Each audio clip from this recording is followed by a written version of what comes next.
How to enable fingerprint lock in TikTok. Hello everyone, welcome to this channel. I'm Emily and I'm here to help you out today. So without any delay, let's get started. Now for this process, all you need to do is log on to the settings application of your device.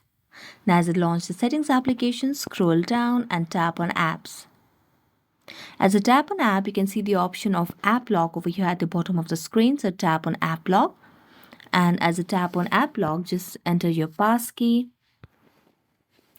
And as you enter the passkey, you can see different applications that are available on your device where you can enable the fingerprint lock or rather secure the lock.